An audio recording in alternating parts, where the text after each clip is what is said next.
Kayak anglers of the internet, welcome back to another show of Advanced Kayak Angler, man. I'm your host, Kurt Smits, tonight. Dan Perry has some family duties to attend to. He's been really busy with his son's sports lately, and we had to kind of fit this in around some schedules, so he couldn't make it tonight, so I'll be your host again. And tonight, I got someone on that I've been wanting to talk to for a while. He's one of the best anglers, if not the best kayak angler out there. His consistency over the years has been phenomenal, and he's had some amazing big wins. Let's just get right to him, man. It's Rus Snyder, and let me bring him on. Boop. Hey, Kurt. Man, Rus, dude, how are you doing? Doing good. Can't complain. How about yourself? Man, I'm very thankful, honestly, because you know that hurricane Helena or whatever it was called, it came up, man, and I did not realize the damage it was causing when I heard there was flooding until I talked to a couple people and started seeing the pictures, man. It's just horrific. And I was kind of complaining that, like, when it was happening, that we had some trees down. I was kind of bitching about it, having to clean up all this stuff. And then I realized, man, I don't have it very bad at all. Those people had really bad. So they're in my minds and in my prayers. I'm hoping for the best for them and trying to. Just seeing how widespread it was too over so many states, and there was obviously concentrations around that western side of North Carolina and a little bit of eastern Tennessee, where that was probably the worst. But I mean, it was the whole entire state of Georgia and a lot of Florida, and I say it. We were in South Carolina for the Pan Am championship over on Lake Murray, and we had to deal with a lot of that, the stuff from the hurricane as well, a lot of power outages and trees down. And I mean, that was miles and miles away from, all that devastation in North Carolina. And going home to Nashville, I couldn't get through North Carolina. I had to go through Atlanta, and just seeing all the trees down there, and there's a big chemical plant explosion that we had to get detoured throughout, all these little back roads. It's pretty mind-boggling just to see that amount of destruction. It's sad. Yeah, Mother Nature. I mean, and water just can be very destructive. But I'm very thankful for not have that I was blessed not to have to deal with very much of that, and I feel bad for the people that do have to deal with it. And I'm hoping for the quickest resolution for all those people and their time of need here. And since we're talking about this, I didn't even mean to really talk about this. Drew Gregory's next tournament, which is this weekend, I believe he made it free as long as you donate something to the raffle he has that goes to help the victims over there. Yeah. So if anybody's listening and they were on the edge, here's a perfect chance to go do some good and do some kayak fishing all at the same time, just to let everybody know who's listening.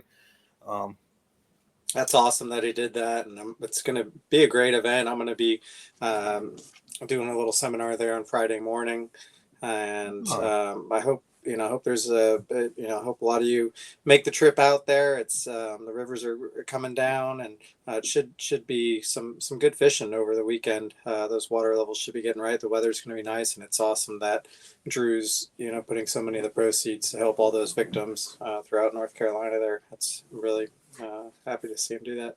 Yeah, just amazing. So let's talk about some happy news, man. Let's talk about your amazing season, man. I've known you for a while. We're not like super close friends, but we've seen each other at the tournament, at the different tournaments and stuff. And, I remember the first time I met you in person, it was at Kentucky Lake, and we ended up at that little tiny ramp that I was for sure no one was going to be there. I was so positive no one was going to be there. And you were there, man, because it is the smallest little tucked away ramp that you could possibly imagine. That's Yeah. actually a ramp. I mean, there's, it's a ramp there. Drew Gregory type of spot for sure. Yeah, exactly. It was way back a creek. I mean, it was just such a sweet little creek too. Yeah. But so I've been following you for years, man, right? Ever since then, really. And you made quite a ruckus coming into kayak fishing. You were like right away, you were making an impression on people. But I feel like I just feel like this is your year, man. I mean, it seems like, and we talked about this a little bit before we got on here, just how things are coming together for you. And I would love to kind of hear your words about this season. Yeah, no, I've had a blessed season, no doubt. And it's it's been very consistent on both of the circuits where I put my most attention to, which was the Hobie and the Bassmaster series. I'm leading AOI going into both with one tournament left, the Hobie TOC over in Santee Cooper in November, and then the Bassmasters final season event is on Caddo in a couple weeks. So put myself in a good position on both series, and still going to have one more tournament I'm going to have to execute on, and but they're both lakes that I really feel comfortable at, and they have a lot of cypress trees, and I love cypress trees, so so I'm excited for both of them. And I said it's I've been a consistent year, a lot of top fives. I have one win. I just won a tournament at Chickamauga. But other than that, I think it was my only win this year, in just a few seconds. I got second in one of Drew Gregory's events. I did the Shully Palooza one, and a couple KBFs as well. And but yeah, it's been a great schedule too for all the circuits. It's really fit my, a lot of the lakes have been areas where you could shallow power fish, and we've had a few river events as well. So I haven't really been using, I don't think, all year. The only time I really used my live scope and cashed a check was at Possum Kingdom, which that one was surprisingly tough. They had better expectations for the fishing there, but it got a little tough, but still a very, fun, exciting place to fish. I got a big, about a 9-pounder in practice. And but like I said, that was, slowly, kind of learning the whole live scope deal. But so far this year, I've been able to get away with not using it and still have success, which I don't know how long I'll be able to keep that up. The more this technology advances, for sure, it's going to make it more and more difficult. Do you mind if we talk about the live scope for a second? Yeah. Of course, because it's such a hot thing right now, right? I mean, you're on one side of the fence or you're on the other, and there's no middle ground, man. It's war, right? You're either a live scoper or you're against them. And I'm someone who embraces technology, right? And I like live scope. Now I have to say, since I've got it it really hasn't helped me, like really in a tournament situation. So I want to talk to you about it. You said it helped you in a tournament, like specifically win the tournament.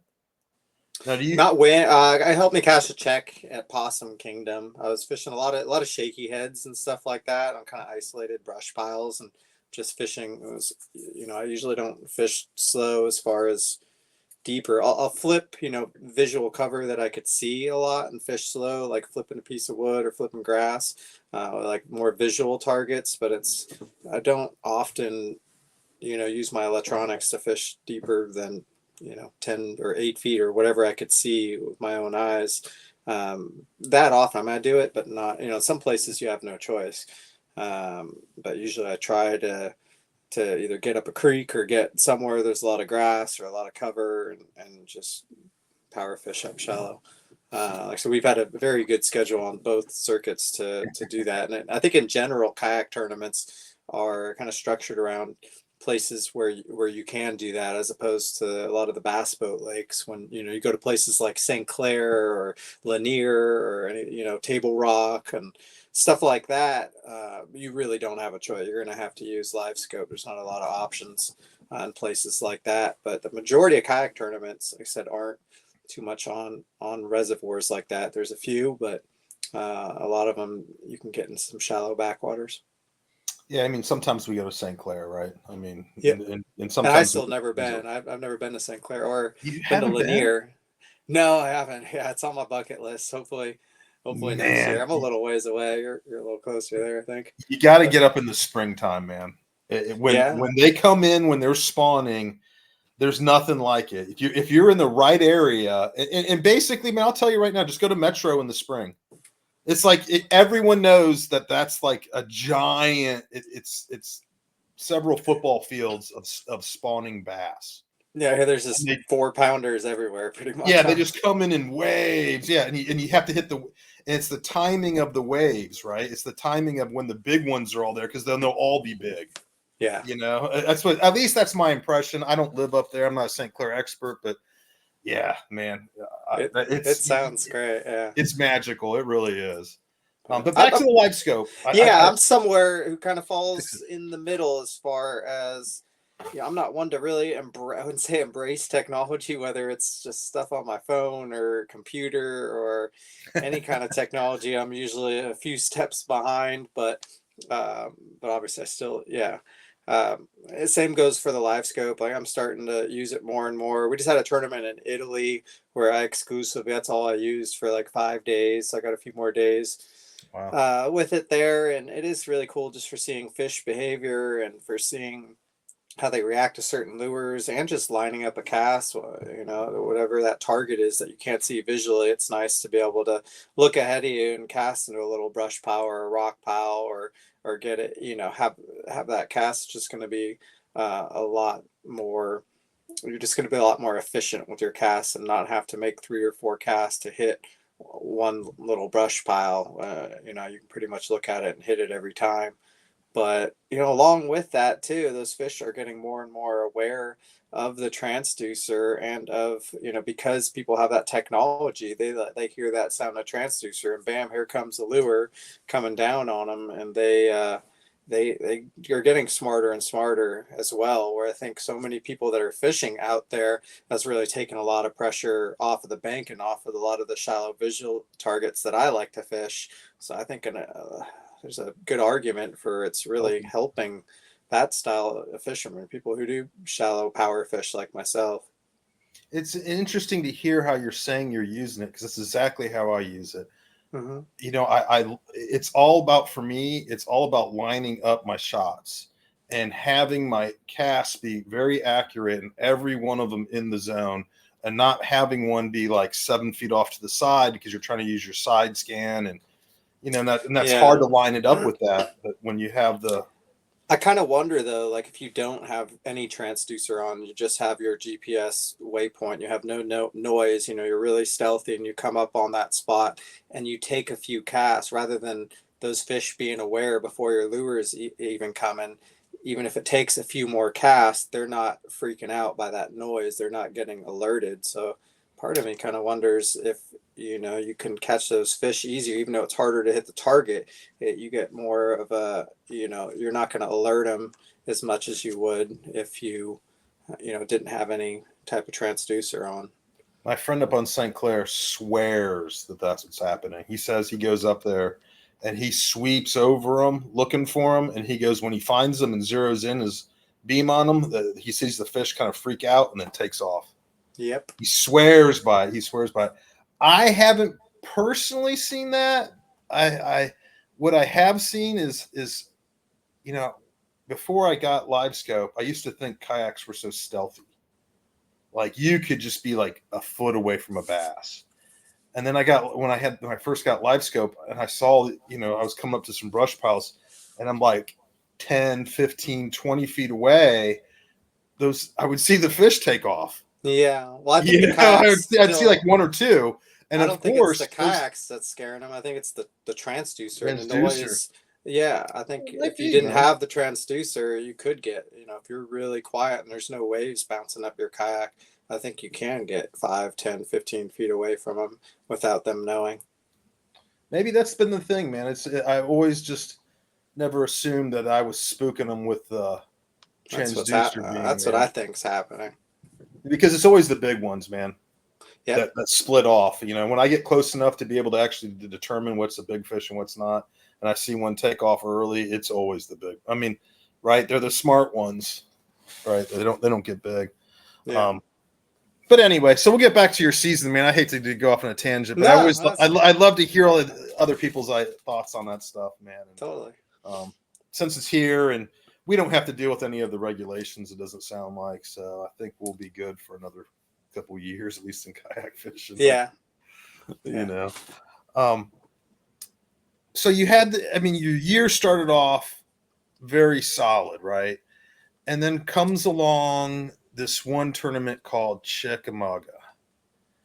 And I watched it from home, man. I couldn't make it down. My season kind of got screwed up. But anyway, just watching it from home, you just smashed it, man, both days, And I was talking to some people that were down there, and I was hearing that it wasn't the easiest fishing. It sounded like some people were struggling. Even I would go as far as to say, what was your secret on that tournament? Because that tournament, you had a 20-inch lead at the end of it, man. That's huge. Yeah, that's dominant. Let's just say I'm going to call it what it is, and people can tell me I'm wrong, but that's a dominant in our sport. A 20-inch lead is just dominant.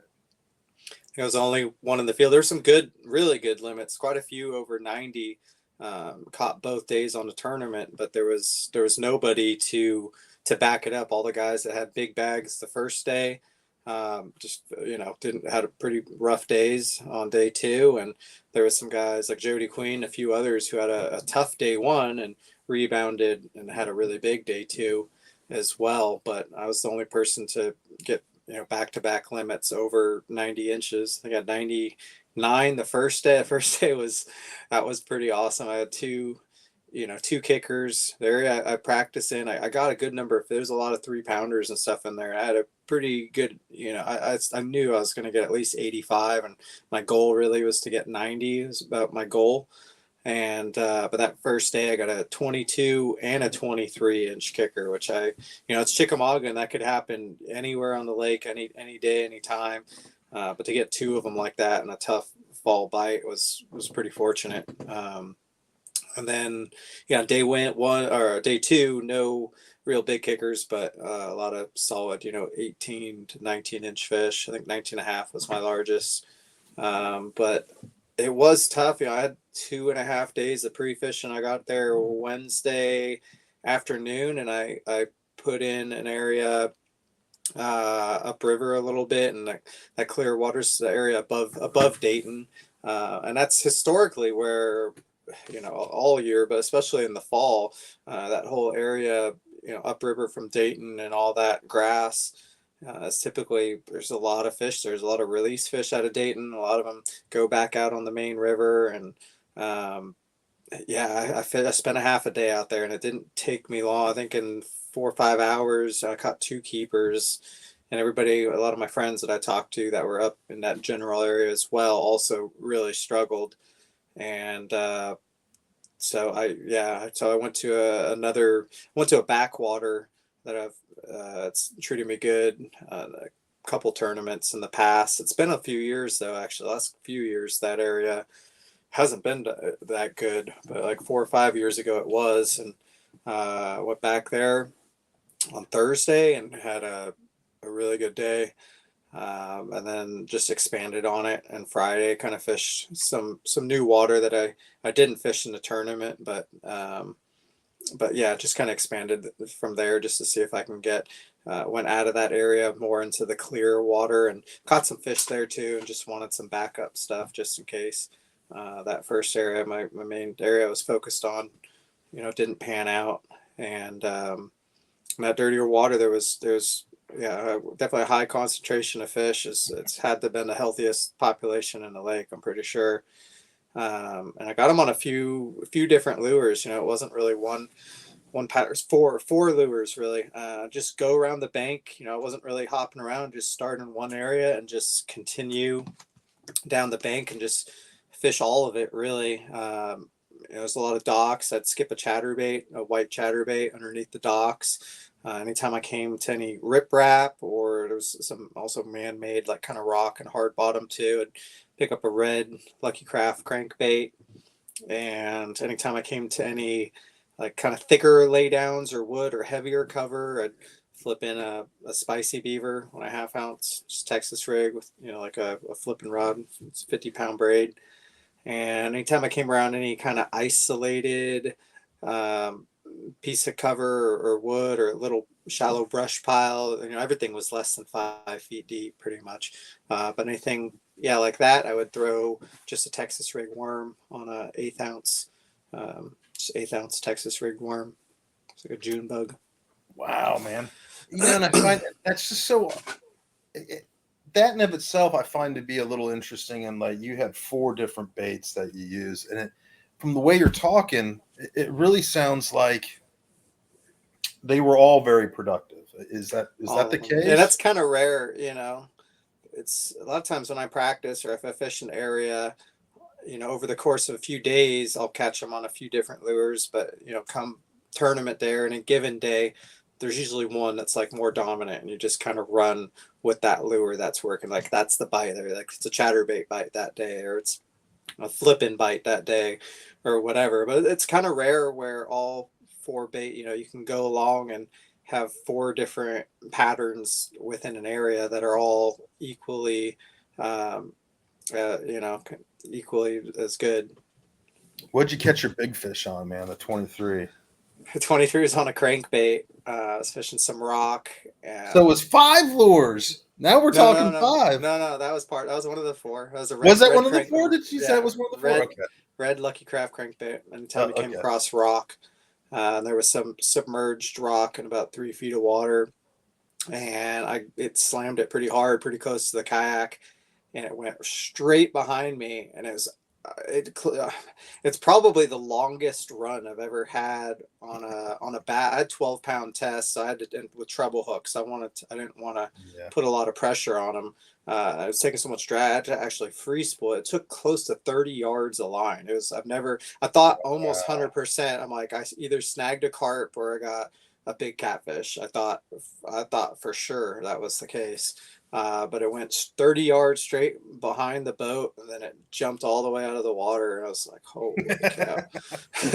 I had to chase it down, to spin around to 180 and go chase after it, and fought really, really hard. And a lot of those fish in our area were extremely healthy and looked like they were very fresh fish, just like no blemishes. That one in particular he was a little skinnier and like old. It was an older fish. It wasn't like super skinny. It was probably close to 7 pound, like high 6s, 23 incher.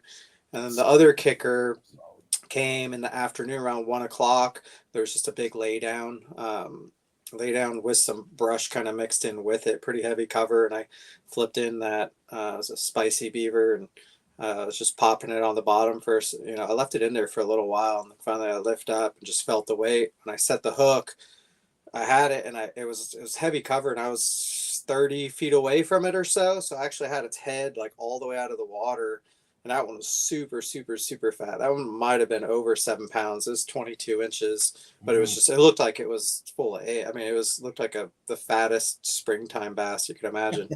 Maybe they do spawn in the fall sometimes too. It really looked like, and just where it Maybe. was too, that it almost felt like it could have been spawning. It was weird. But yeah, I had its head out of the water. It was thrashing around. I just kind of pinned him to a tree with his head out of the water, and I had to motor in there and kind of crash in, and that hole was just getting bigger and bigger, and I kind of just had him hooked by the lip, and right when I grabbed his lip, the hook, he shook his head and the hook came out. Oh. So, Holy cow, man. that was awesome. So those are my 2 big ones on day 1. I had like 99 1/4 inches. Probably caught about 15 fish, I'd say at least. The second day, I probably caught close to 25. I'd say 25 keepers. Damn, man, that's a lot. That's a lot. How much did like the weather play affect? It stayed consistent throughout the whole. It worked. Yeah, it stayed pretty consistent. It was colder, I think. Like the week, I got up there Wednesday afternoon, but I heard earlier in the week and that weekend before there was a bit of a cold front.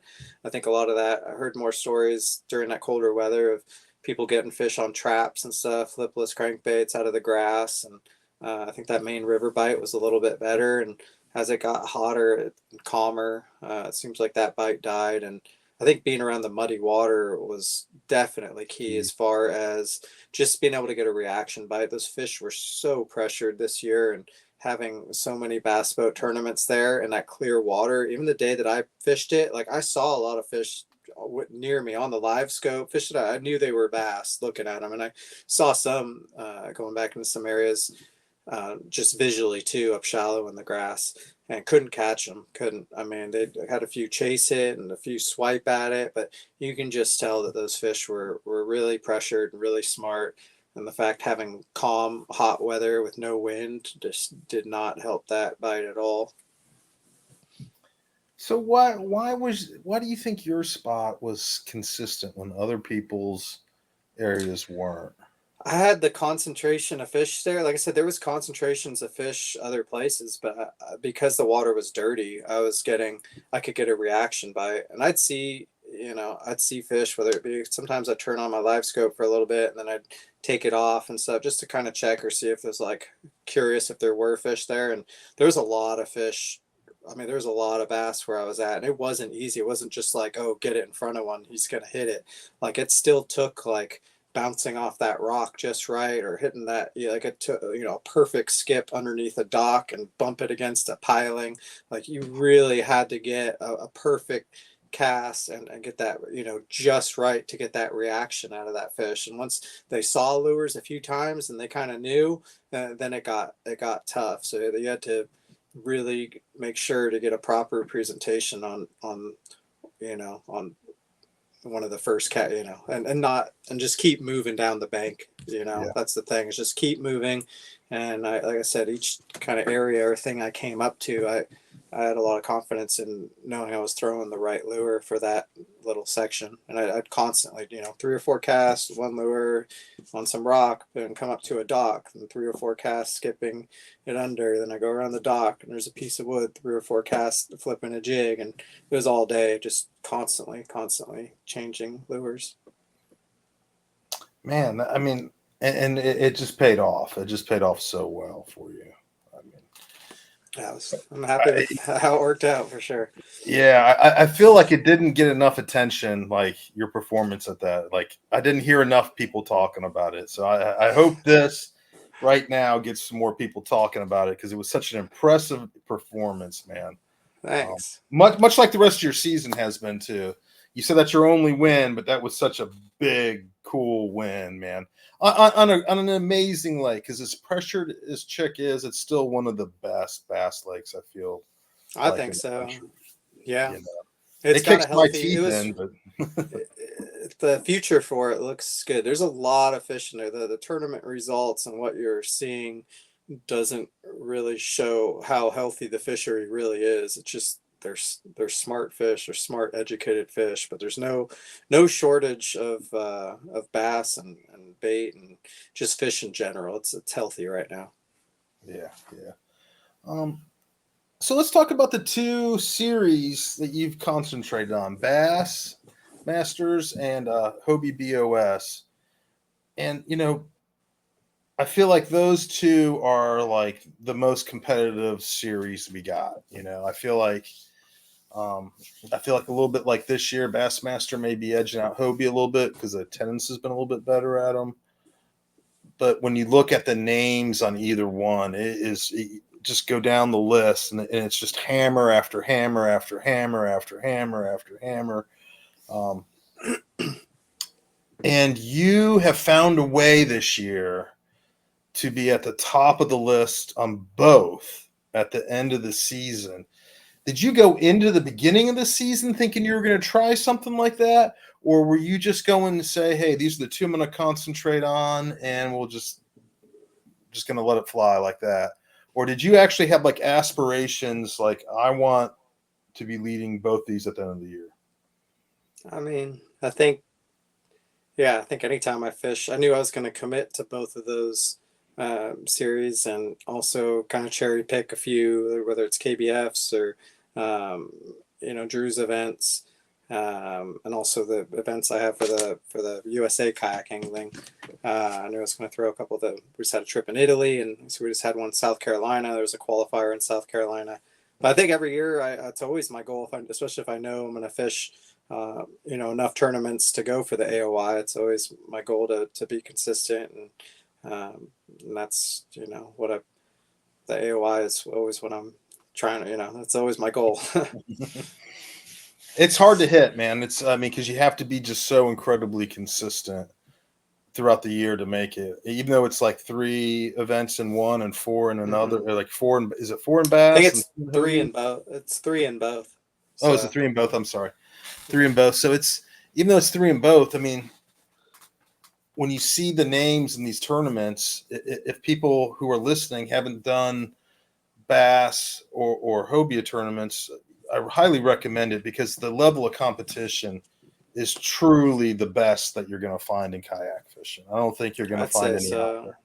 Especially like I said, the attendance has been down a little bit with the Hobies, but you look at the people who are fishing them, and it's like, man, 75% of them are, it's like the same core group of hardcore tournament anglers where, 25% are maybe new names or people getting in or locals or whatever, where I think Bassmaster's getting a lot of that same core, but maybe I'd say it gets a lot more of the attention of like kind of the newer anglers or the people maybe you don't see their names quite as often. It's maybe more like 50-50 or maybe even a little less than that, but they're getting huge turnouts. Like I said, overall I think Hobie's probably even a little more difficult just because it's every name on there is a good angler Yeah, just about.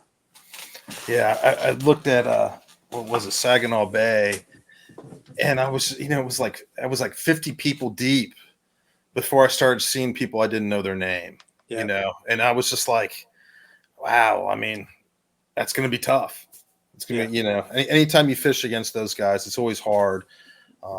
Because you don't always win, and no one ever truly knows the fish, right? They're wild animals. They do weird things. You have them figured out one day, and then the next day they say, "I'm going to do something else," or just not eating sometimes, right? I mean, Yeah. Weather change or something, whatever. yeah, Yeah. moon phase. What I mean, just so many things apply to it. The Yeah. sport makes it hard. It's all the And variables. It's probably not another sport where you have so many different variables to consider. oh yeah, Because no, it's definitely a mental sport too, and it's similar to like golf. A lot of people compare it to golf in a lot of ways, and it has some similarities, but there's still so many more variables in fishing than there is something like golf. yeah. So it's For me, a lot of go ahead. I'm sorry. a lot of it. I was going to say is some of it's just kind of out of your control and just have to as far as especially with weather changes stuff like that. Anyways, yeah, what were you saying? Um, yeah, I was just gonna say for me, it's just so mental. I feel like the whole sport, you have to be like really incredibly mentally on your game, um, because it's just so hard. It's just so competitive.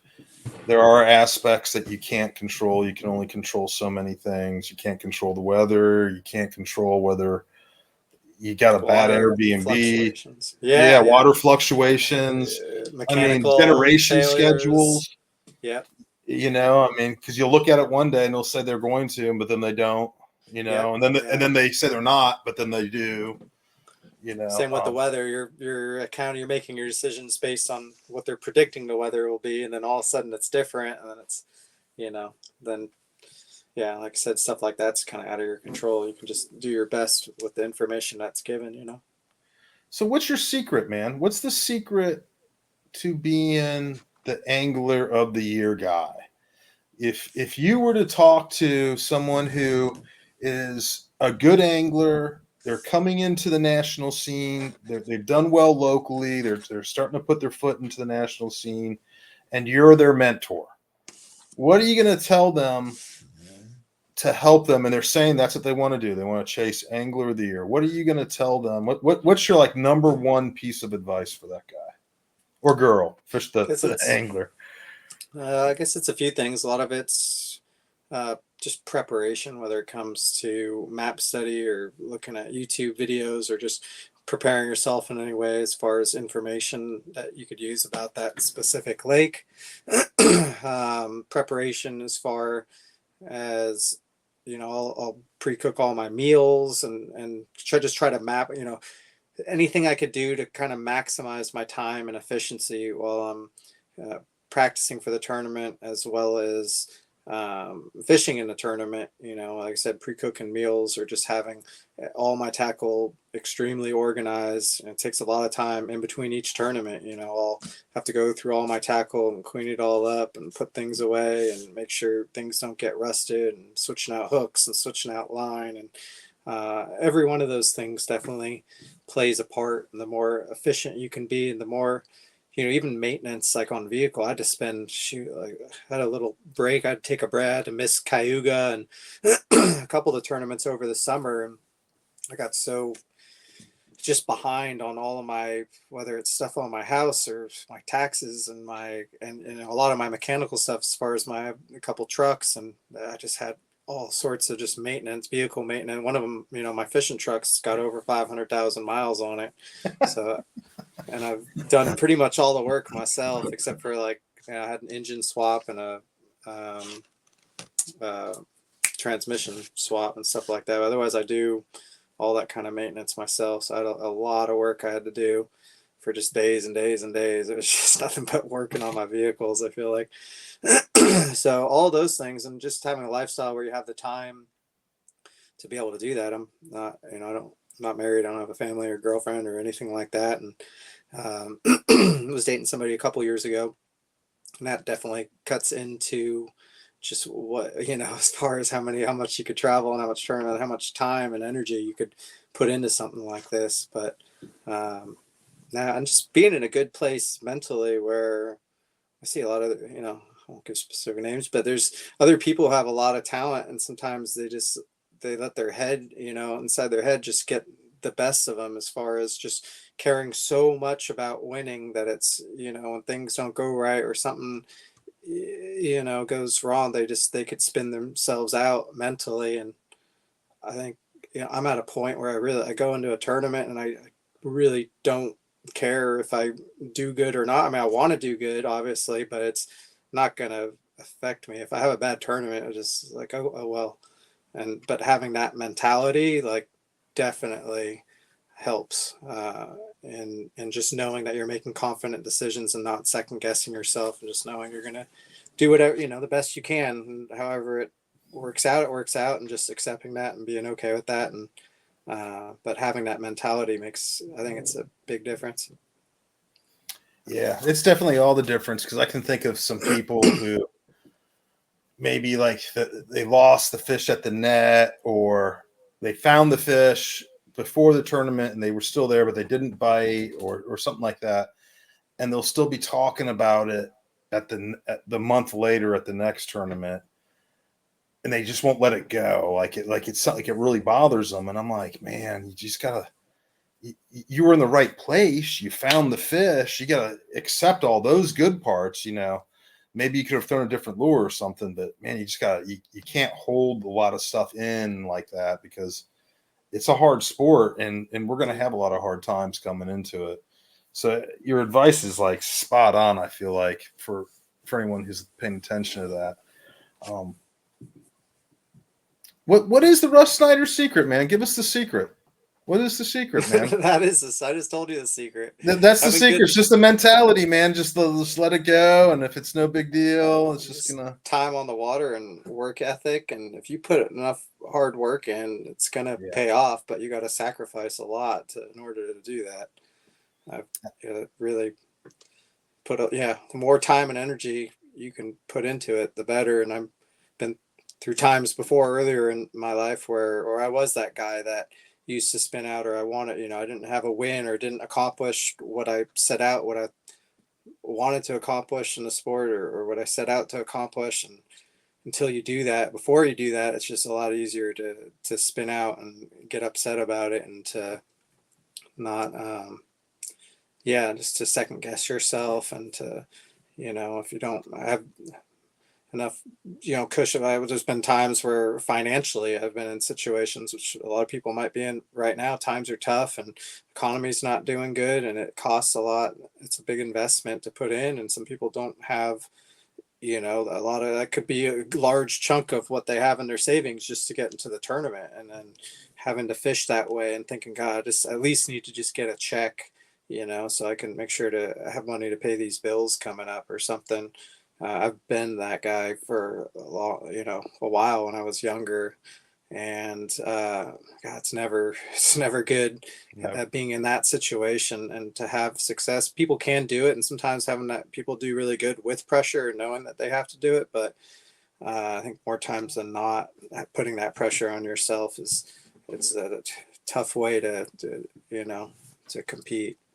It's one of those So situations you don't want to put the cart before the horse. It's yeah, better to spend another year and save money up so you can have a really good season where you're not yeah. worrying about money, you know, instead of trying to do it the next year, do it the following year, you There's know. been yeah, there's been times where I didn't compete in tournament where I did exactly that, where I just put tournaments aside and said I'm gonna get all of my gear, all of my stuff in order. You know, I was making tons of lures and you know, and stocking up on all my lures that I needed. There's several years where I didn't even compete, but I fished a whole heck of a lot and just kind of prepared myself or put myself in a position where I'm not gonna compete until I'm kind of ready, where everything is in line and I'm in a situation where I can do it, where I don't have to worry, like I said, financially or worrying about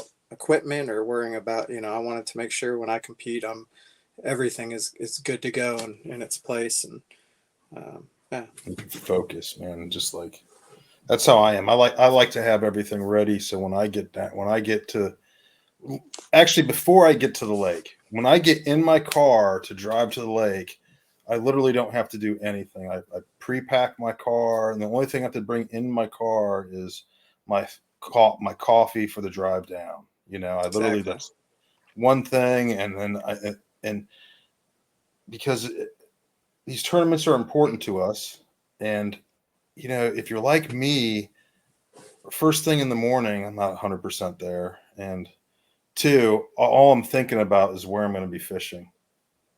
When I'm going down to like whatever lake, name whatever lake you want. That's like the only thing I'm really thinking about. And I'll leave like, you know, if I had to put something in the car, and I've learned that the hard way, right, where I've left, you know, like one time I left my rods at home. And I drove 6 hours down to Chick with no rods. You know, that was an expensive trip. You know, and so I learned never to do that again, man. Yeah. You know, because when I got down there, I was like, oh well, I guess I got to go buy a couple rods. Damn. Yeah. Or just borrow a few, or that's a The big thing. It's kind of hit something. I'm trying to say, but yeah, that hit home a little bit as far as just when you know, you said you're thinking about as you're driving there, that's all you're thinking about. A big what I also which I think a lot of anglers do is those days in between the practice, when you're finished fishing and get off the water, that time that you spend reflecting on the day and reflecting on, okay, what could I have done different, what other lures could I incorporate with what I've learned so far, like getting that game plan for the next day and the adjustments that you need to make after each day of practice or during the tournament, or even the drive home, that matter, after you reflect back and look at that tournament and just try to learn something. I learn a lot more kind of after I get off the water a lot of times than when I'm actually on the water doing things. Sometimes there's a lot of stuff I don't pick up on right away. It isn't until I get off the water and kind of reflect, and then I start picking up on things and say, oh, I could have made this adjustment, or I could have done this different, or this would have been a good area. I should have moved over here or tried this, or does that make sense? oh yeah, 100%, man, 100%. I feel like, you know, when I'm in the moment in the water, I'm really not learning anything. I'm picking all the information up, Mm-hmm. right? You know what I mean? And it's all I'm picking it all up. But it's when, like you said, it's like at dinner, or I'm sitting, or I'm laying in bed, going about to lay down, and it takes me a little bit to go to sleep. So I sit there, and I just kind of my thoughts come to me, and I just start rewinding things, and that's really the best tournaments I've ever had. Are actually the ideas came together just like you said. Yep. Exactly like you I, said. After I was off the water and I was just thinking about it, and I yep. was like, man, I think it's going to be a wood, whatever it was.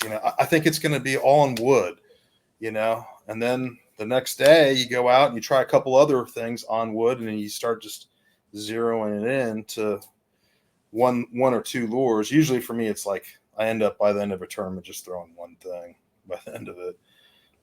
That's why I found it so amazing at Chick, man. You had 4 different lures that were equally. I was just that doesn't work out like that a lot. It's kind of, I mean, I always have like 8 rods with me, but come tournament time, it's even 2 using.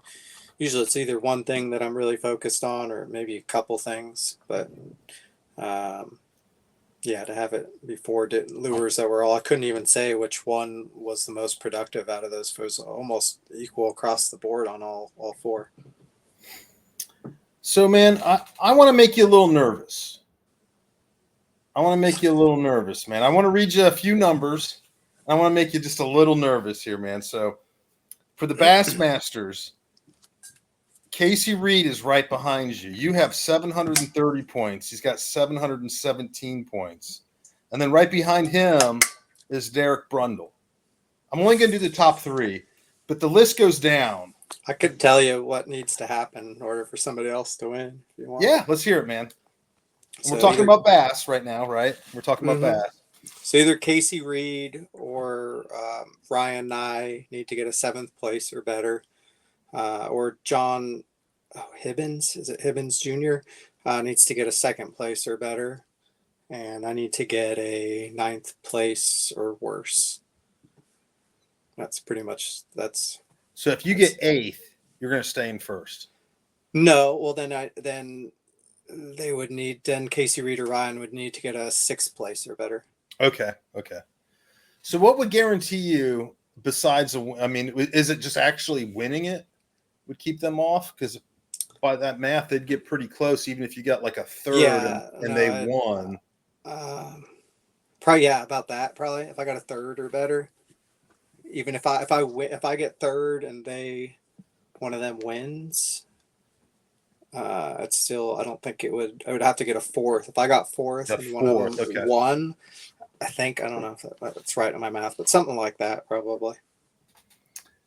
So I mean, you got some big names on your heels, man. Oh yeah.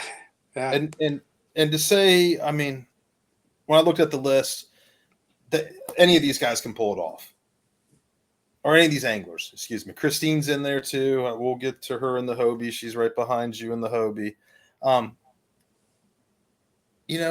So what goes through your mind at night, man, when you lay down? When Rus Snyder's going to bed and he's already caught some big fish that day and he's laying down at night.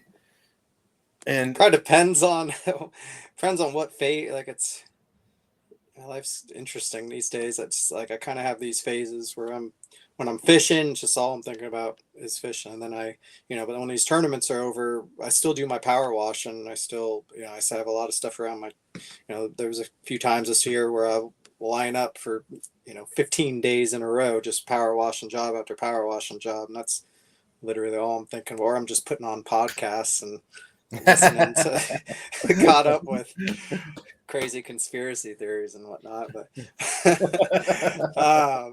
so yeah, I don't think a whole lot about fishing once I get out of the fishing zone. It's more about the things I need to do in order to maintain my lifestyle and maintain what I'm doing, whether it's, like I say, working on my trucks, and there's times then that's all I'll just set aside a whole week where for 12, 14 hours a day, I'm working on my trucks every day, all day, or I'm, but you obviously think about it though, right? I mean, you're obviously, because you worked it out, like what would have to happen for. Yeah, no, I after that last Bassmaster tournament, I just went through and found all the people that looked like they were within range of it, and I'd take their 2 best scores and pretty much add them up and see, who was still in contention based on the 2 best scores that anybody had. Took maybe, I don't know, not that long, 15, 20 minutes. And, so I talked to Steve Owens, and, I asked him, I was like, what do you think about you? And he basically just said that you're having an amazing season and that even though you're having such a good season, the anglers still love you. Trying So to, that's got I to make try you to feel treat pretty people good, good. man. It's yeah. Sometimes it gets hard I'll do my best just to treat others the way I'd want to be treated and try to be respectful and try to be helpful and try not to, let the success get to my head. And sometimes I reflect on things I say or do and think I could, be self-centered or a judge. I'm probably as harsh of a critic about myself as anybody else would be about me sometimes. So I try to, try to be humble and try to, I said, just treat others nice. I don't want people not liking me. Well, you seem to be doing a pretty good job, man. Because we're going to talk about Hobie right now too, and I talked to AJ, and AJ, he doesn't. I was kind of looking for like a one sentence quote from him, and he wrote me like 3 paragraphs. And regarding you and your season oh, with okay. Hobie. Because I wanted to get the two big tournaments, and I wanted to talk to the tournament directors about how well you're doing in the series and their thoughts on it. Just to try to bring in some other thoughts, and some other perspectives to what we're talking about here. And AJ said a lot of nice things about you as well, and it kind of went along those lines. I don't want to. His thing was so long, I can't even. It would take like 20 minutes to read it, basically. But he said what amazing angler you are, just like Steve did, and how the other anglers respect you. And that's big words coming from 2 big guys. And I want to add to that. The whole time I've known you, you've been a really good guy. You've been upstanding. You help people. And that's one thing that AJ pointed out, that you're willing to help people with their stuff. And that's something I respect a lot. Because when I first got into the sport of kayak fishing, I felt like that no one was there to help anybody. Like when it came to tournaments, like you just couldn't, like, and I was just trying to learn, I didn't know anything. I was just like, oh, I just started fishing. So I really respect that when the top anglers give back, and that's something that it means a lot to me, because I remember how it was for me, and it wasn't all that long ago. And I remember, and I just look at the next generation, the next anglers coming up. And what makes kayaking so successful is people like you, man, and your attitude and your giving back. So I just, and both tournament directors said that. And it's just something that I just feel like, let's give you some praise for that, man. I just want to let you know that that's awesome, dude. And I hope you keep that going. And that's cool. But now let's get you stressed out a little bit. Appreciate it. Let's get you stressed out a little bit. Christine is like, what, 1 point behind you? She was 1 point behind me, and then I won chick, so now I got 6 points on her. Oh, you got 6 points on her. Ewing's right behind her. Jody Queen jumped up, and there's a few. That one's there's a lot more. A lot more variables at that one, and it's really going to come. There's a lot of people that are still in the race for that one. Super tight, man. Super tight. And honestly, I like that, man. I like that because it shows the depth of the competition that you're in and that you've risen to the top of, right? It just shows you that this is not easy, what you've accomplished, man. And or what you've almost accomplished. I shouldn't say what you've accomplished. It's what you've accomplished. Don't jinx, man. Come on. Yeah. I don't want to jinx you, man. I don't want to jinx you. My money's on you, by the way, for at least one of them. Yeah, my money's on you.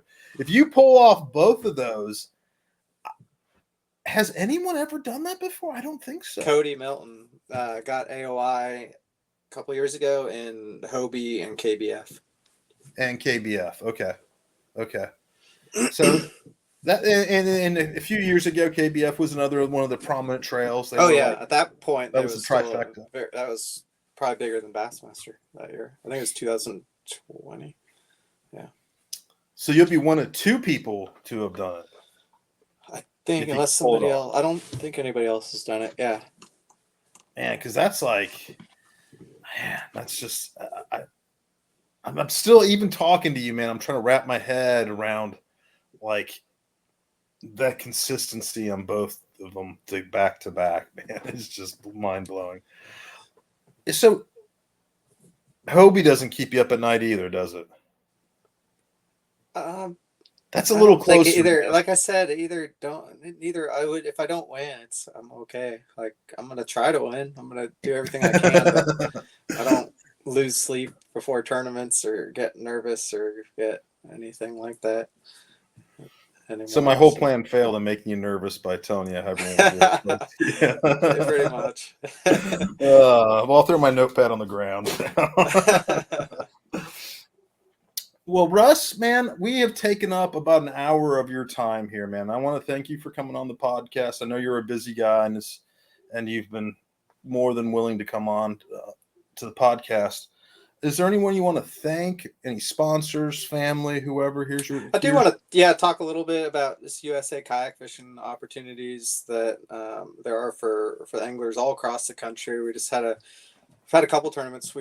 Cody and I and Damien, along with our team captain Richard Penny, we just all did a competition in Italy for the World Championships. There's 7 countries: there's USA, Canada, and Mexico, and 4 European countries, and it's just an absolutely incredible experience. And we also 2 weeks after that, I went to Chick, and then last weekend, so 2 weeks after I got back from Italy, we had the Pan American Championship that just happened this past weekend in South Carolina on Lake Murray.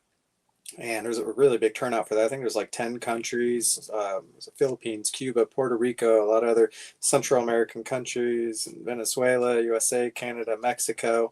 We were affected by the hurricane. We were all in a hotel, and the power went out there, and they were thinking about canceling the event, but they really pushed through. Amanda Brandon and Richard Penny, and just that whole organization.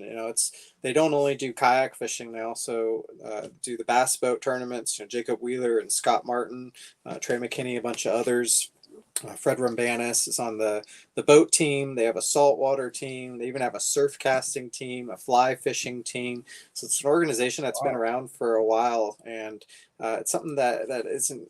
We had a qualifying tournament at Lake Murray, which qualifies you for this tournament here that we just had at Lake, also at Lake Murray in the fall. We didn't get the turnout we were hoping for. It was like 45, 50 people, something like that for that tournament. And a couple guys, Anthony Garcia and Damian Tao came all the way out from California, and they both qualified for this championship. And they drove the 36 hours. Some people are, just for a qualifying event. I don't think there's. Who were those guys again? Oh, Damian Tao and Anthony Garcia. They're 2 of the best kayak fishermen in the country. No question. They don't get quite the notoriety that a lot of guys out in this part of the country do. Damian got second last year in the Bassmaster Championship behind me at Lake Chickamauga for the Bassmaster Championship. And he's had a lot of other good turns. He's no doubt one of the best kayak fishermen in the country. He's got a popular YouTube channel. He fishes full time. It's his full-time job. Wow.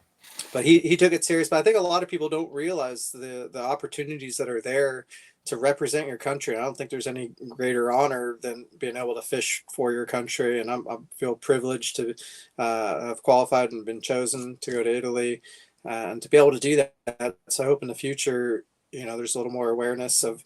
And I said when I go to Italy, everything was paid for. I mean, it was probably $6,000 a person is what it costs between flights and hotel and food and renting kayaks and all that. It's taken care of. Wow, man. It was a pretty awesome experience, and to have something like that available to us kayak anglers is, I think it's, one of for me, it was an important thing to be able to qualify for, and it's very accessible to any other kayak anglers as well. As far as getting on that team, I think we have probably 15 people or so for Team USA, and we just won the goal. I couldn't fish at Lake Murray. I got sick. I got the flu right when I showed up there, like on last Wednesday.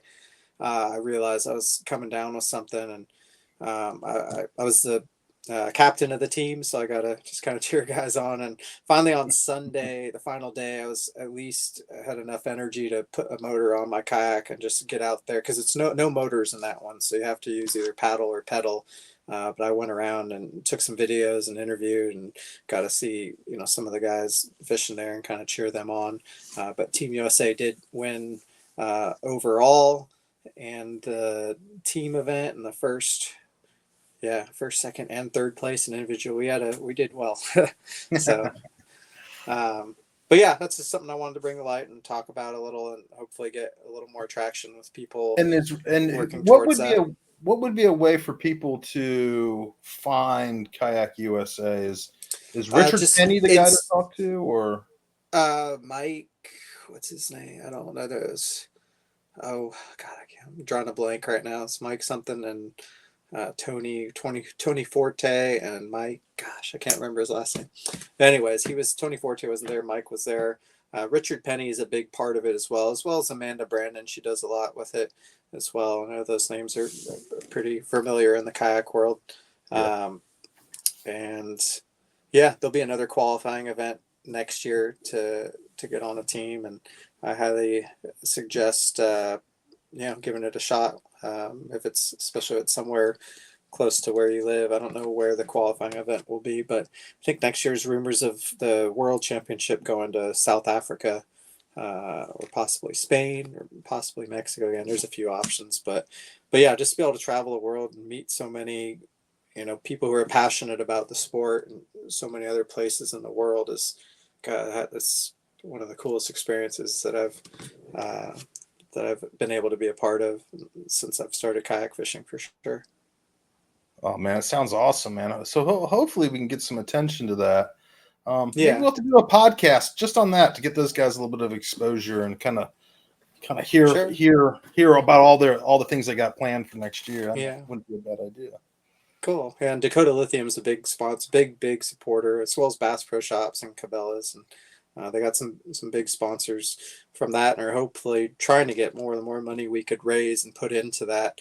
The more opportunities there are going to be for anglers like myself and others to be able to travel internationally and compete. Oh, that is awesome. That is awesome. Anybody else you want to talk about? Say thank you to? All the rest of my sponsors up here. I don't think I have a Bonafide sticker up there yet, but Bonafide, I've really been enjoying their kayaks. The PWR is incredible. It's, my opinion, the best kayak ever made for tournament fishing. Their RVR is a great river kayak too. It's having the balance of those two. They got the XTR coming out next year, and I don't know how. It's definitely going to fit a lot of people's style, and that's should be a popular kayak as well. I don't know if. What's the difference is going to be on the XTR? A little wider, a little more storage, being able to stand, and just capacity for that front deck space is interesting. Almost going to take the place of like a Blue Water or just a big wide kayak. It's not really as paddleable as a kayak. The PWR is a lot more versatile, I guess. As far as you could still paddle it with a rudder, you can do just about everything with the PWR, and still has good storage space and very good layout and very good capacity for electronics, and just access panels and access throughout the whole kayak, and very, very well designed. The XTRs is going to be great if you have bringing a kid with you or something like that. You can put another seat or more. It's going to be a larger capacity kayak if all you're doing is offshore fishing. Or if you're a live scoper, that's going to be a good kayak. It's almost like a little mini bass boat, essentially, but still I don't think it's as wide as like the PA-14. It's still narrow. A lot of people say, oh, it's just like a little mini boat, more or less, but I think it's still a couple inches narrower than the PA-14. So, or like the Titan, whatever the big one, the big Titan, it's kind of similar to those. But really cool design, really cool layout. The whole front area is really cool. I'd like to see one of those kayaks with what I've always wanted to see in the kayak industry. The only one I've seen actually is Greg DePalma that did it with an Old Town. Is he put a bow mount motor with a foot controlled pedal, where it was kind of recessed into the deck, where you could stand up front there and have a recessed pedal with foot control. And the XTR looks like it's capable of doing that. I haven't done it or seen it. It's still to be determined, I guess. But it's a kayak where that could be possible. And I like my Torpedo, and the stern mounted motor with foot controlling is what I prefer. But there'd be a good argument if you had, like I said, the bow mount motors now, you got a remote control and you have to use it with your hand, and I don't want anything to do with that. Some people love it. If you're fishing offshore and you need autopilot or spot lock and stuff. Yeah. I get that, but the way I shallow power fish, I can't do what I'm doing with that kind of setup. But if you have a bow mount motor with instant foot control, where it's hands free, that could be a game changer, I think. That's the key, right? You said right there, hands free, because man, you make a cast. I gotta adjust. Oh, I gotta adjust. Oh, I gotta adjust. Because the wind's blowing inconsistently, so it's turned. You know what I mean? Mm-hmm. You need to be hands free at times. For that, even to make it practical for me. Because years and years ago, I had a trolling motor that I turned the head around on a spot lock and put it on the rear of my kayak. This is ancient time ago. And it was awesome. I mean, the spot lock part was awesome, but man, you had to have it in your hand. I got the foot steering, and dude, man, you can run down the bank. Yeah. I can run down the bank. It's like using a buzz bait. You're trying to, parallel. Good examples, like trying to cover water and throwing a buzz bait. If you can't, it has to be hands free with your feet. If you make a cast, like when I was using my Hobie without a motor, and like anytime you have a rudder, any kayak for that matter, you used to have a Hobie with a rudder, I'd be pedaling, trying to cover water. I cast a buzz bait, and my kayak would just start tracking one. I'd be halfway back with my buzz bait and have to make that adjustment to track back straight so I don't get way out of position. And you can't do that. You can't take you can't stop reeling a buzz bait and let it fall down. It doesn't work. It's great if you're offshore fishing or fishing around docks or fishing a shaky head, then you can get by with that kind of thing where you could use your hand. But if you're using a moving bait, where you don't want to have to take your hand off that reel. I feel like that right there is a lot of juice for someone, man, who's coming up, who hasn't put a motor on their kayak yet.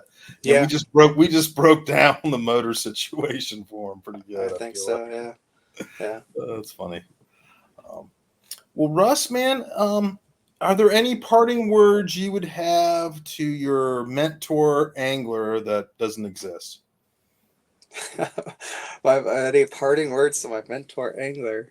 I mean, I have mentors from when I was younger, growing up, just when I was back out in California. And there have been a lot of people over the years, whether it's, when I first got into tournament fishing, older guys that were mentors to me, or it's even a lot of peers and anglers that I compete with now, and just how much I've learned from them. And just a lot of people in the Dakota Lithium crew were all lodging up together, getting an Airbnb, and whether it's Cody or Christine or Guillermo, Siddiqui or Scotch or, Josh, Stewart, and, the list goes on. But we've all done a lot to just kind of help elevate each other and bring each other up and learn from each other. And I'm really grateful for just all the friendships I've made and things that I've learned from whether it's my peers or my mentors. Yeah, well, that's awesome, man. Thank you so much for coming on the podcast. You are one of the best anglers, man. I feel like every time I talk to you, I learn something. So if you ever come up with the Rus Snyder secret that you want to write down and sneak it over to me, man, I'll take it from you. Okay. Well, I appreciate you having me on, Kurt. And thanks, Russ. Yeah, really enjoyed the conversation. Thanks for everyone listening too, and we will see you next week.